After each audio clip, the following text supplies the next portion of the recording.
नमो नमः, नमस्कारः, वंदे संस्कृत मातरम। संस्कृत में संस्कृत संख्या या संस्कृत गिनती एक ऐसा विषय है जो माध्यमिक स्तर की कक्षाओं से लेकर उच्च कक्षाओं तक तथा प्रतियोगी परीक्षाओं के लिए भी अत्यंत महत्वपूर्ण है, क्योंकि माध्यमिक से लेकर उच्च स्तर तक की सभी परीक्षाओं में संख्या से संबद्ध प्रश्न पूछे ही जाते हैं।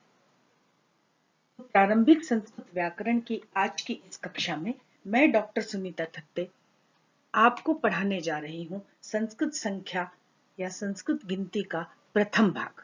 यदि आप संस्कृत संख्याओं के विषय में उसकी प्रकृति, उसके लिंग, उसके वचन, उसकी विभक्ति इत्यादि का सूक्ष्म अध्ययन करना चाहते हैं तो मेरे इस संख्या से संबद्ध वीडियोस के तीनों भाग अवश्य देखें।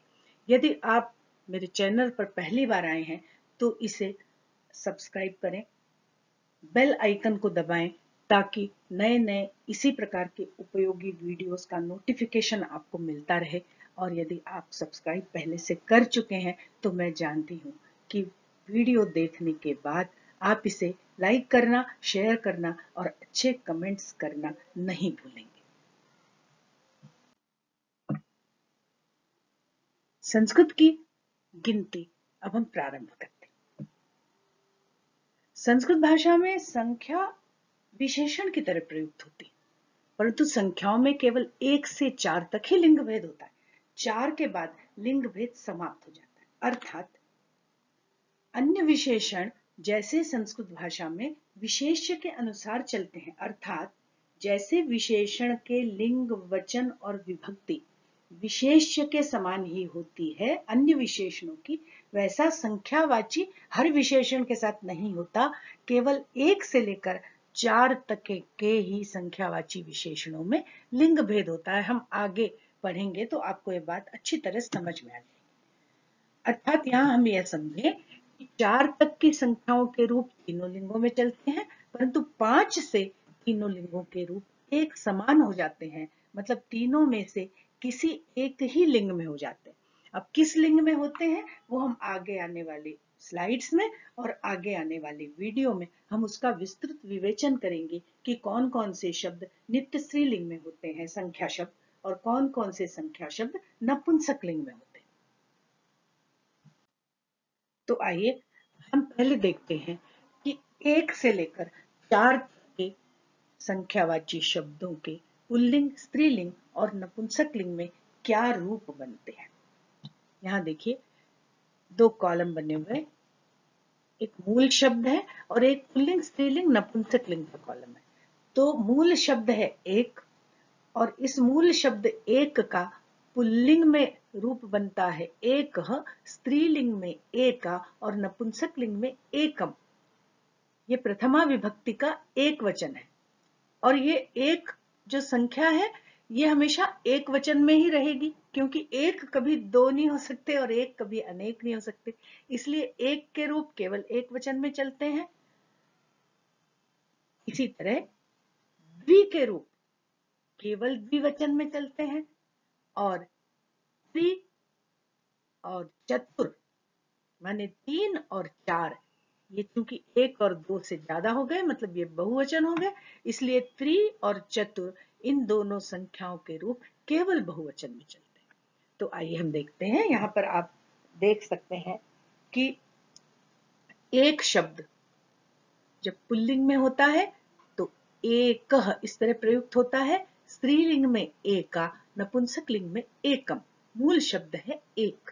इसी तरह मूल शब्द होता है द्वि, उसका पुल्लिंग प्रथमा एक वचन में रूप चलता है द्वौ, स्त्रीलिंग में द्वे और नपुंसक लिंग में भी द्वे।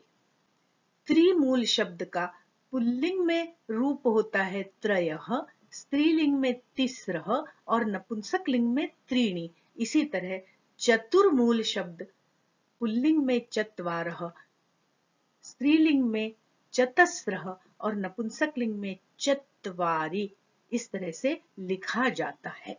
आइए हम चित्रों के माध्यम से इस कंसेप्ट को और भली भांति समझते हैं। आइए हम चित्रों के माध्यम से इस संख्यावाची विशेषण के तीनों लिंगों के रूपों को देखते हैं।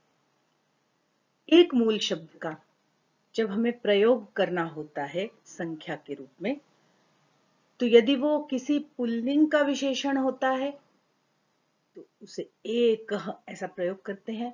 जब स्त्रीलिंग के लिए प्रयुक्त होता है तो एका, और जब नपुंसक के लिए प्रयुक्त होता है तो एकम। देखिए, पुल्लिंग, स्त्रीलिंग और नपुंसक लिंग के हम चित्र देखते हैं तो बात और अच्छी तरह समझ में आएगी। यहाँ पर देखिए तीनों लिंगों के चित्र हैं, बालकः, बालिका और चक्रम। बालकः शब्द पुल्लिंग है, तो जब एक बालक ऐसा लिखना होगा तो हम लिखेंगे एक बालक। बालिका शब्द स्त्रीलिंग है, तो जब एक बालिका ऐसा प्रयोग करना होगा तो बालिका के साथ एक नहीं होगा, बालिका के साथ होगा एका, और विशेषण विशेष्य बनेगा एका बालिका। और जब किसी चक्र के विषय में हमें कहना होगा एक चक्र, तो हम कहेंगे या हम लिखेंगे एकम चक्र।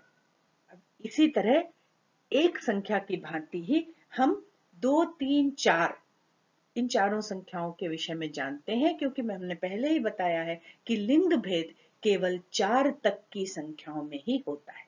तो देखिए, अब द्वि का उदाहरण देखिए।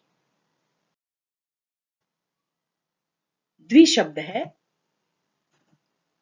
इसके रूप चलेंगे द्वौ, द्वे और द्वे।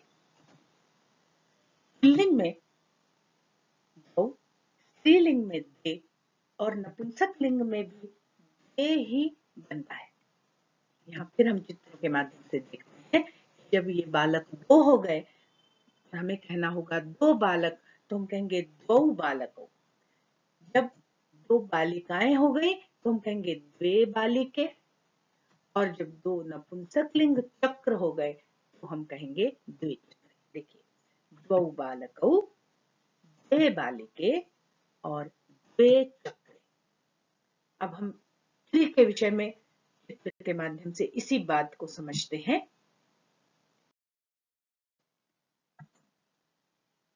ट्री शब्द होगा तो तीनों लिंगों में उसके रूप चलेंगे त्रयः, तिस्रः और त्रीणि।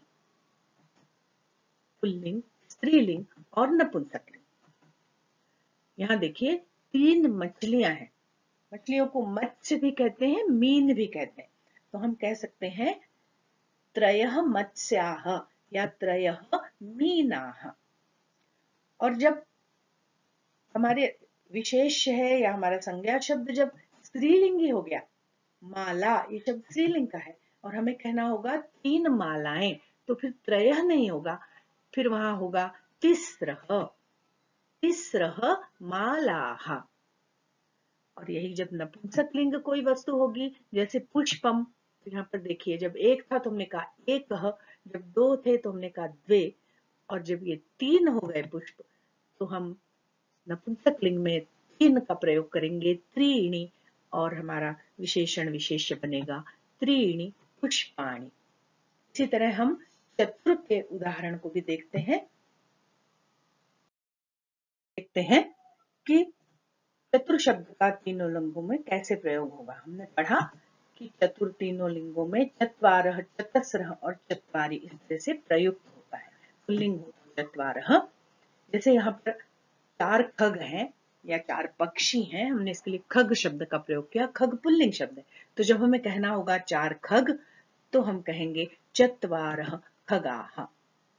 जब हमें कहना होगा 4 मालाएं, देखिए यहाँ पर चित्र में देखिए एक माला की वृद्धि हो गई, ये 4 हो गई, हमें कहना है 4 मालाएं, तो हमें चत्वारः या चत्वारि हम नहीं कह सकते, हमें चतुर शब्द को स्त्रीलिंग में चलाना पड़ेगा और हम लिखेंगे या पढ़ेंगे या कहेंगे चतस्रः मालाः।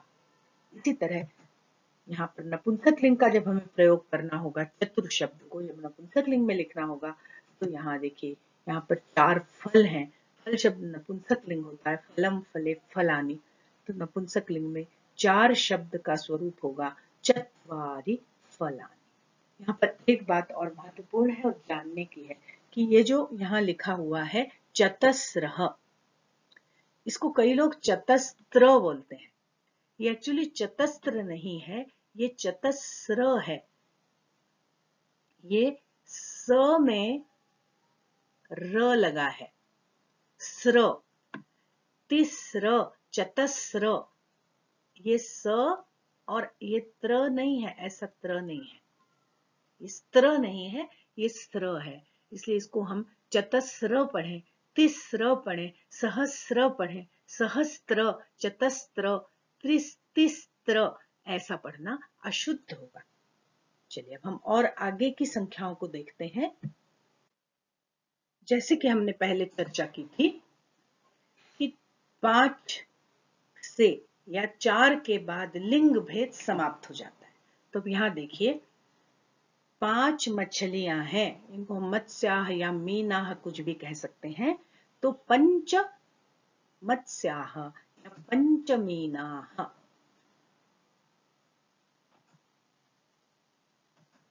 6 वाहन है, तो 6 के लिए शब्द होगा षट, हम लिखेंगे षट वाहनानि।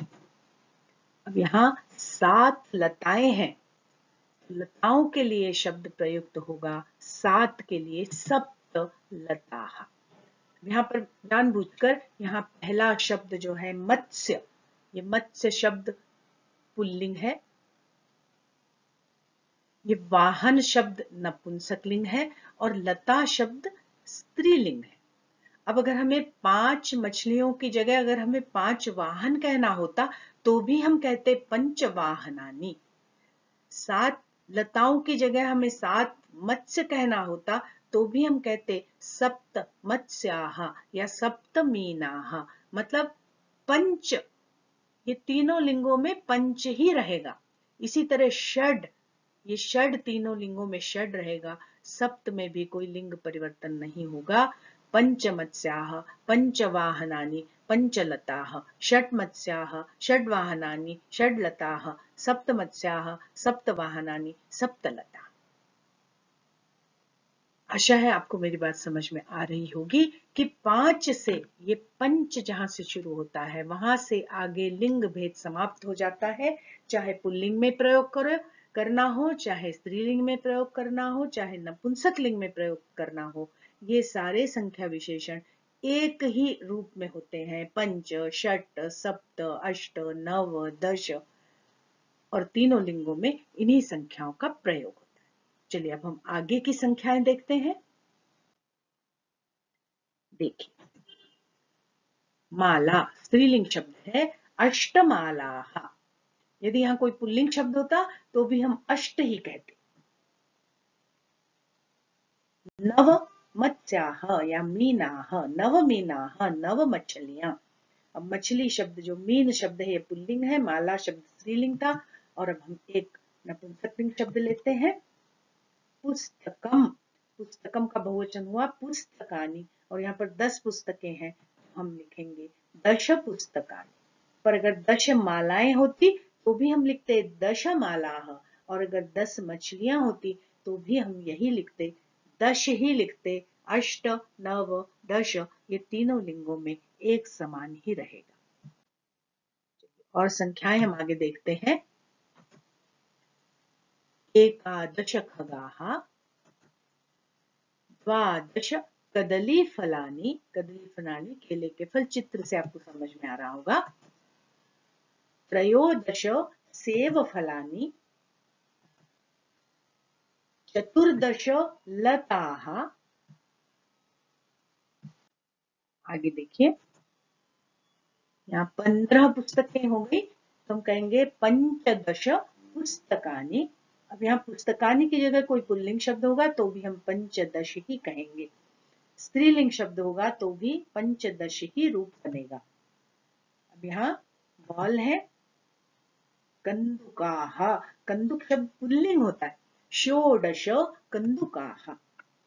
यहाँ चाबियां हैं जिसको संस्कृत में कहते हैं कुंजिका, तो कुल 17 चाबियां हैं, तो हम कहेंगे सप्तदश कुंजिकाः। अब अगर कंदुक होते तो भी हम कहते सप्तदश कंदुकाः, और पुस्तकें होती तो भी हम नपुंसक लिंग में भी हम सप्तदश का ही प्रयोग करते। अगला देखिए अष्टादश कंदुकाः, नवदश कुंजिकाः, नवदश को एकोनविंशति भी कहते हैं। नवदश माने 19 और ये 20 पक्षी हैं, 20 खग हैं, तो हम कहेंगे विंशतिः खगाः, विंशतिः खगाः। आशा है कि चित्रों के माध्यम से पढ़ाई गई ये संख्या आप लोगों को अच्छी तरह से समझ में आ गई होगी। अब आइए हम विंशति के आगे की संख्याओं का अध्ययन करते हैं। उसके पूर्व आइए हम 1 से लेकर 20 तक की संख्याओं की पुनरावृत्ति करते हैं। हमने पढ़ा कि पुल्लिंग, स्त्रीलिंग और नपुंसक लिंग में 1 से लेकर 4 तक की संख्याओं में लिंग भेद होते हैं और रूप बनता है 1 का एकः, एका एकम, 2 का द्वौ, द्वे द्वे, 3 का त्रयः, तिस्रः त्रीणि और 4 का चत्वारः, चतस्रः और चत्वारि। इसके बाद 5 से लिंग भेद समाप्त हो जाता है। हालांकि हम आगे आने वाले वीडियो में जो उच्च कक्षाओं के लिए हैं उसमें हम लिंग के विषय में भी विचार करेंगे, क्योंकि संख्यावाची विशेषणों के लिंग नियत होते हैं। विशेष्य के लिंग के अनुसार वो भले न बदले, पर विभक्ति के अनुसार तो वो बदलते ही हैं। ऊनविंशति, एकोनविंशति, नवविंशति इत्यादि शब्द नित्य स्त्रीलिंग होते हैं। त्रिंशत, पंचाशत इत्यादि शब्द भी नित्य स्त्रीलिंग होते हैं। इनके रूप सरित स्त्रीलिंग की तरह चलते हैं। विंशति इत्यादि के रूप रुचि स्त्रीलिंगी शब्द की तरह चलते हैं। षष्ठी, सप्तति, अशीति, नवति के रूप भी स्त्रीलिंगी रुचि के समान चलते हैं। और भी कुछ आगे के शब्द हैं जो नपुंसक लिंग में चलते हैं, पर उसकी चर्चा हम अगले वीडियो में करेंगे जो एडवांस लोगों के लिए, उच्च कक्षाओं के लिए है। यहाँ पर ये बातें हम माध्यमिक स्तर के छात्रों के लिए भी कर रहे हैं, तो हम केवल इतना जाने कि 1 से लेकर 4 तक लिंग भेद है और 5 से लिंग भेद समाप्त हो गया, मतलब तीनों लिंगों में संख्या का एक समान रूप रहता है, जिसको हमने अभी चित्रों के माध्यम से पढ़ा। अब हम उसकी पुनरावृत्ति करते हैं। पंच, षट, सप्त, अष्ट, नव, दश। 11 से 20 तक एकादश, द्वादश, त्रयोदश, चतुर्दश, पंचदश, षोडश, सप्तदश, अष्टादश, नवदश और एकोनविंशति और विंशति ऐसे रूप बनते हैं।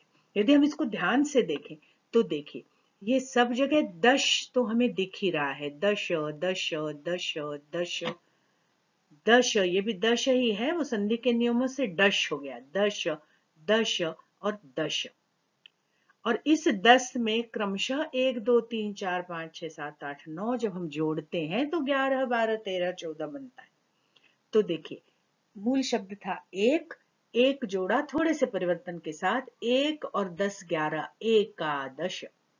द्विमूल शब्द था, उसमें 10 जोड़ा, थोड़े परिवर्तन के साथ वो जुड़ा, द्वादश, द्वादश माने 12। त्रिमूल शब्द था, इसको हमने 10 के साथ जोड़ा और संधि के नियम से थोड़ा परिवर्तन हुआ और शब्द बना त्रयोदश, माने 3 10, 3 और 10 मिला के हुए 13।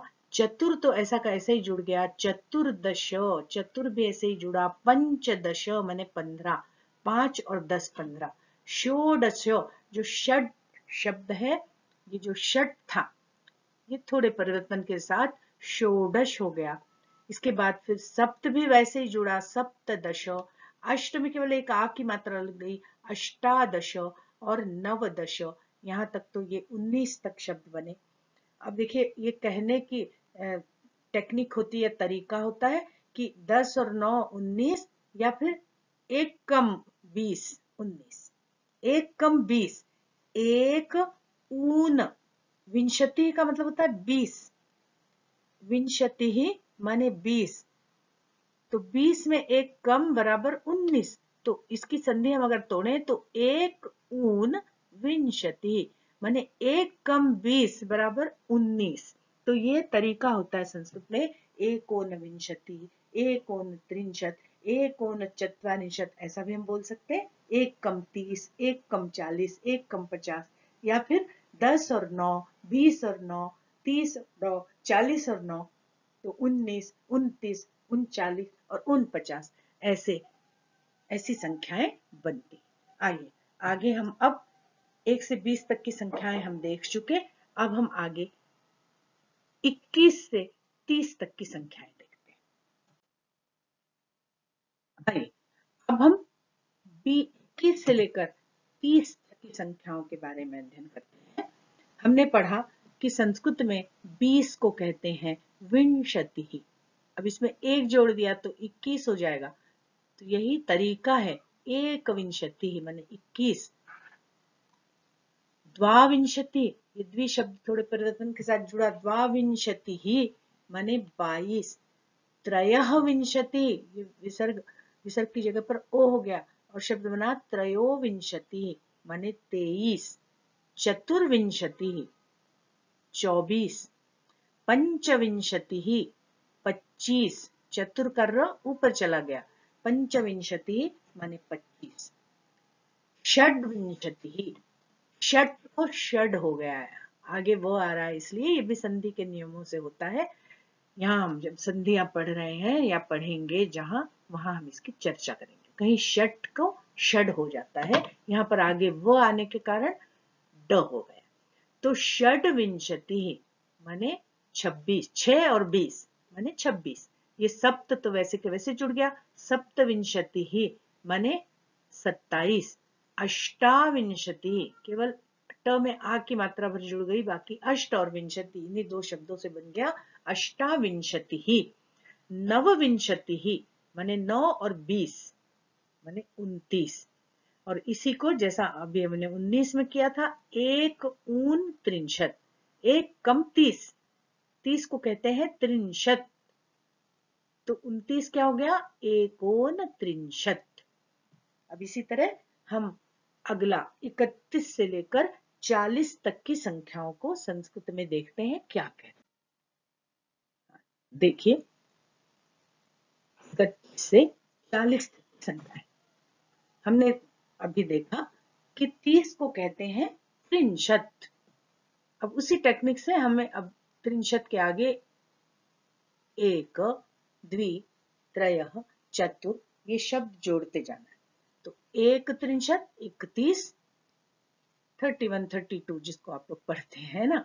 द्वात्रिंशत 32, त्रयस्त्रिंशत, अब देखिए वहां पर त्रयो हो गया था, यहाँ पर त्रयस हुआ है। ये भी संधि के नियमों से, विसर्ग संधि के नियमों से हुआ है। आगे त आने के कारण उस विसर्ग की जगह पर स हो गया, वहां पर विसर्ग की जगह पर ओ हो गया था। तो ये भी संधि के नियमों से हुआ है। संधि के वीडियो देखिए, वहां पर आपको पता चलेगा कि कहीं विसर्ग को ओ क्यों हो जाता है, कभी विसर्ग को र क्यों हो जाता है, और कहीं पर विसर्ग को स क्यों हो जाता है। तो इसी तरह चतुः त्रिंशत था, यहाँ पर भी विसर्ग की जगह पर स हो गया और शब्द बना चतुस्त्रिंशत। पंचत्रिंशत माने 35। षट्त्रिंशत, षट देखिए यहाँ त था आगे, तो षट में कोई परिवर्तन नहीं हुआ, ड नहीं हुआ इसका। षट्त्रिंशत 36। सप्तत्रिंशत माने 37।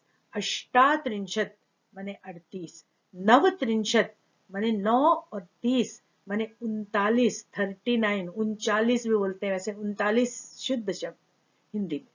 और वही स्थिति है कि 40 को कहते हैं चत्वारिंशत, तो एक ऊन चत्वारिंशत माने एक कम 40 मतलब 39, और चत्वारिंशत मतलब 40। आइए अब 41 से 50 तक की संख्याओं का हम अध्ययन करते हैं। हमने पढ़ा था पिछली स्लाइड में कि 40 को कहते हैं चत्वारिंशत। चत्वारिंशत मतलब 40। अब इसमें हम क्रमशः 1, 2, 3, 4 जोड़ते जाएंगे, तो 41, 42, 43, 44 बनते जाएंगे। जैसे एक चत्वारिंशत 41, द्विचत्वारिंशत 42।